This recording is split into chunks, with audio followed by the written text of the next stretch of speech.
Yes, dear students, good morning all of you. Today we are going to start the questions numericals based on bank reconciliation statement. How to solve these questions? What is the procedure to be followed while solving these questions? I am taking question number 1 of D.K. Goyal, page number 15.27. Limchip Limited maintains a current account with the State Bank of India. So BRS Bank reconciliation statement of Limchip Limited as on 31st March 2017. बच्चों इसमें जो balance दिया है cash book showed debit balance, cash book का debit balance plus balance होता है, तो हम प्लस आइटम्स में इसका बैलेंस लिखेंगे debit balance as per cash book. कितना बैलेंस है 1,54,300। अगर इसका ओवरड्राफ्ट बैलेंस दिया होता या क्रेडिट बैलेंस दिया होता तो हमने माइनस आइटम्स में लिखा होता। यहाँ डेबिट बैलेंस था तो हमने इसको डेबिट यानी कि प्लस आइटम में लिख दिया। बच्चों अब हमने ऊपर कैश बुक का बैलेंस लिखा है। अब बाकी जो ट्रांजैक्शंस हमको दे रखे हैं डिफरेंसेस के, जो वेरिएशंस हैं दोनों बुक्स में, उनकी स्टडी हम पासबुक में करेंगे। वो ट्रांजैक्शन अगर पासबुक में प्रॉफिट देखते होंगे तो हम यहाँ कैश बुक में भी ऐड कर देंगे, और अगर यहाँ लॉस होता होगा तो यहाँ माइनस कर देंगे। इससे हमारी दोनों बुक्स इक्वल हो जाएंगी। फर्स्ट ट्रांजैक्शन है cheque deposited but not yet credited by the bank 75,450। Cheque हमने डिपॉजिट किया है तो हम अपनी कैश बुक हमारे हाथ में है, पासबुक बैंक के हाथ में है। तो जैसे ही हमने चेक जमा किया हमने अपनी कैश बुक को डेबिट कर दिया, प्लस कर दिया, लेकिन पासबुक में कोई एंट्री नहीं हुई। तो चेक जमा करने से कैश बुक में तो फायदा है लेकिन पासबुक में लॉस हो गया 75,450 का। क्योंकि पासबुक में लॉस है तो हम इसको माइनस करेंगे, और जो ट्रांजैक्शन यहाँ लिखा है चेक डिपॉजिटेड बट नॉट, जो ट्रांजैक्शन लिखा है वही का वही उतार दो, not credited by the bank. Next is cheque issued. Cheque issue मतलब हमने किसी की पेमेंट देनी थी और 80,760 का हमने चेक इशू किया। चेक इशू करते ही हमारी कैश बुक माइनस हो गई, लेकिन पासबुक में हमने इसकी कोई एंट्री नहीं की। कैश बुक में लॉस हो गया और पासबुक में प्रॉफिट हो गया 80,760 का। तो 80,760 हम यहाँ कैश बुक में भी ऐड कर देते हैं। ये हमारा फर्स्ट था लेस, अब यहाँ पर करेंगे ऐड। सेकेंड वाला ट्रांजैक्शन हमारा ऐड हो रहा है check issued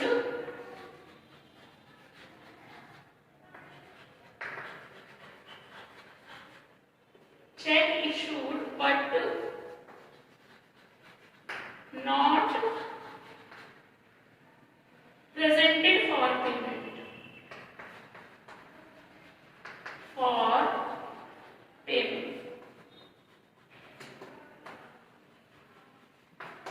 right. Next is bank charges not yet recorded in the cash book. Bank charges, bank ने चार्जेस काटे हैं तो बैंक के पास बुक है पासबुक, यहाँ से वो हमारा अकाउंट डेबिट कर देगी। अब इसकी एंट्री हमने कैश बुक में नहीं की, पासबुक में लॉस हो रहा है इसलिए ये ट्रांजैक्शन यहाँ पर माइनस हो जाएगा और लिख देंगे इसका minus bank charges.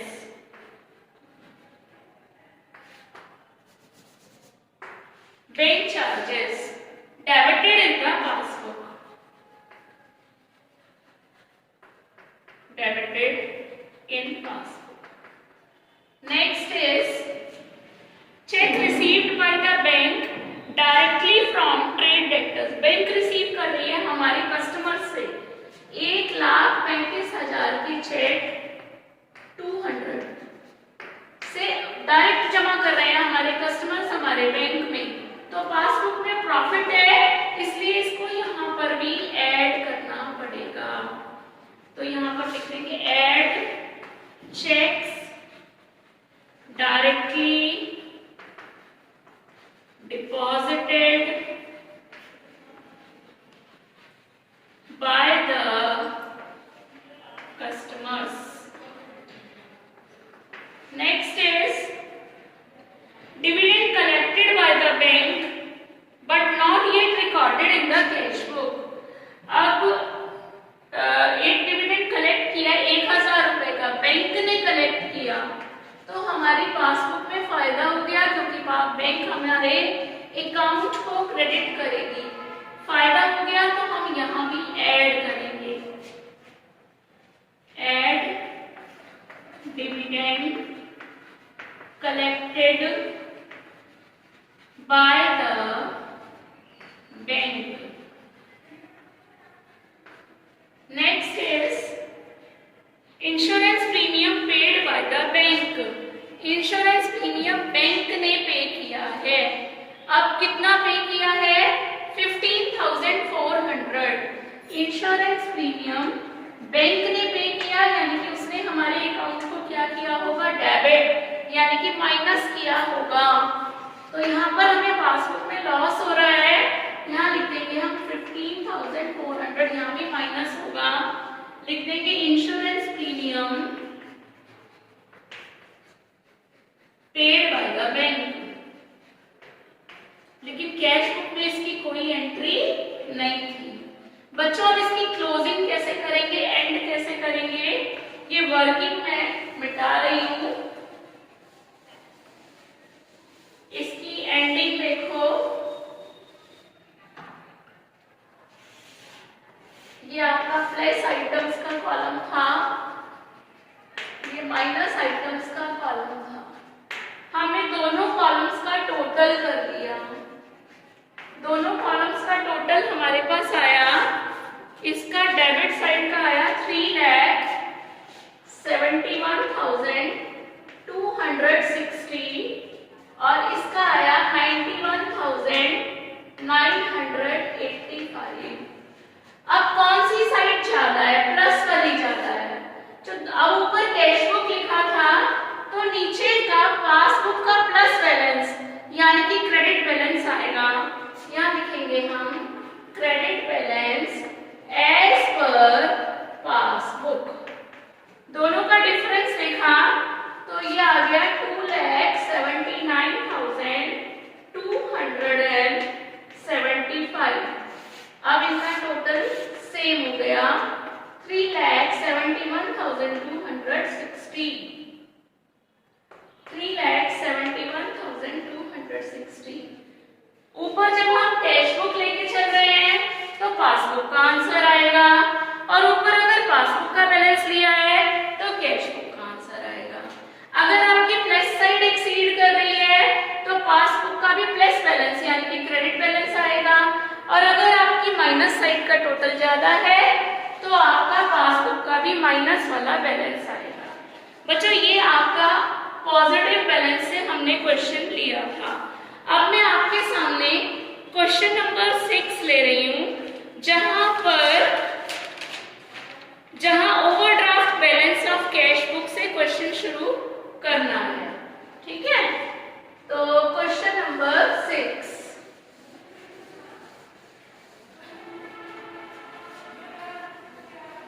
Question number 6 लेते हैं अब हम आपके सामने।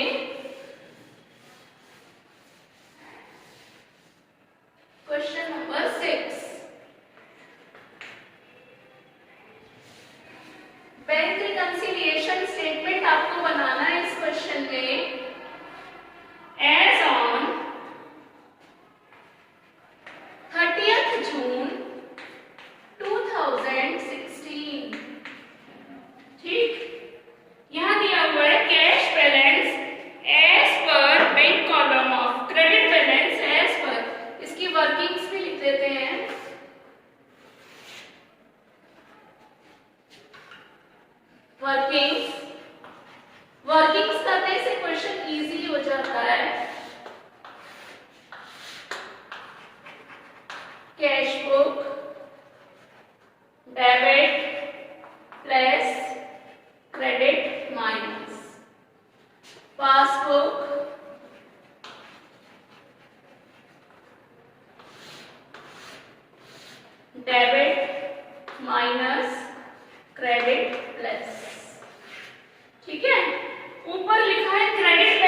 हमने 3600 लिख दिया।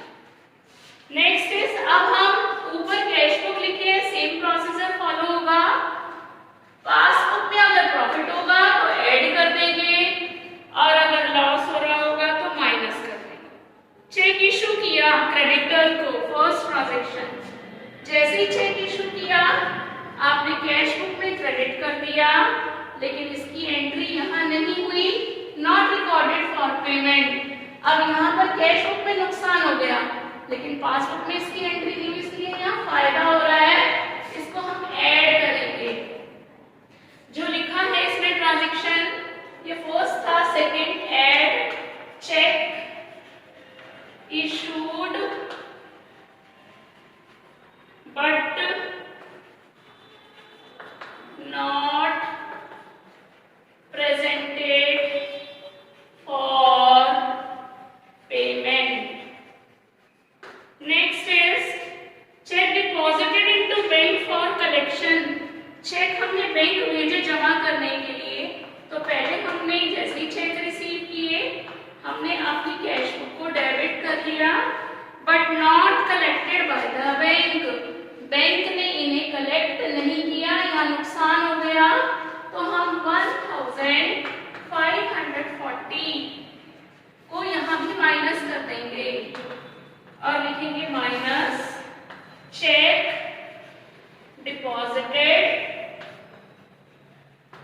But not collected by the bank. Next is bank charges charge by the bank. Bank charges काट रही है, बैंक काटेगी, अपनी पासबुक को डेबिट कर देगी। पासबुक में लॉस हो गया 20 रुपए का, इसलिए इसको हम यहाँ माइनस कर देंगे, minus bank charges debited bye the bank. Next is interest on overdraft charge by the bank. 25 रुपए फिर चार्ज यानी कि काटे गए एक्सपेंस। यहाँ भी पासबुक डेबिट हो रही है, लॉस हो रहा है, तो यहाँ इंटरेस्ट ऑन ओवरड्राफ्ट ये भी माइनस होगा, interest on overdraft charge by the bank. Next is a customer deposited into our bank account without informing us.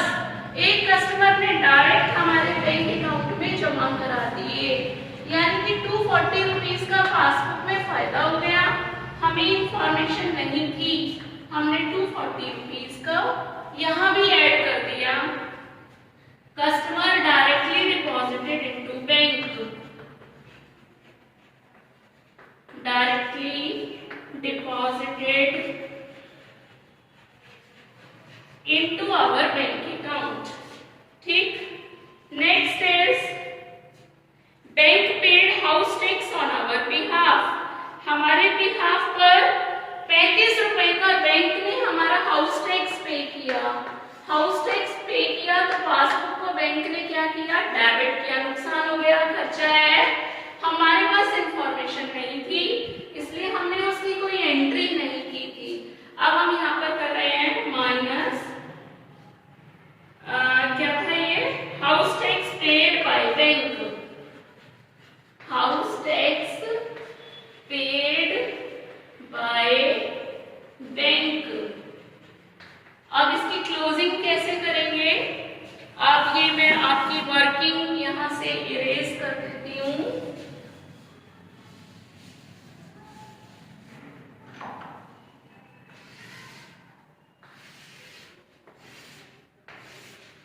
Plus items,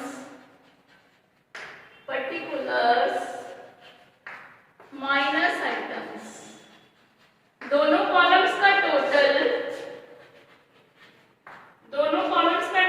है 960 इसका है और 5220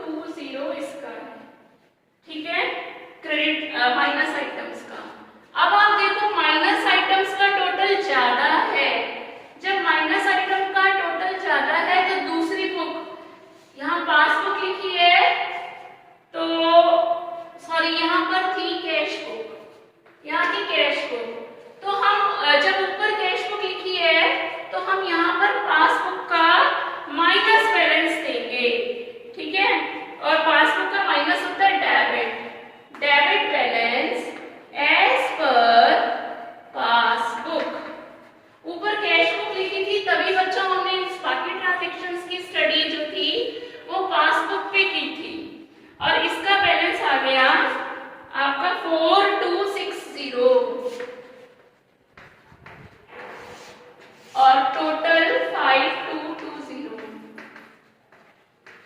बच्चों इस तरह से ये क्वेश्चन आपको कंप्लीट करना है।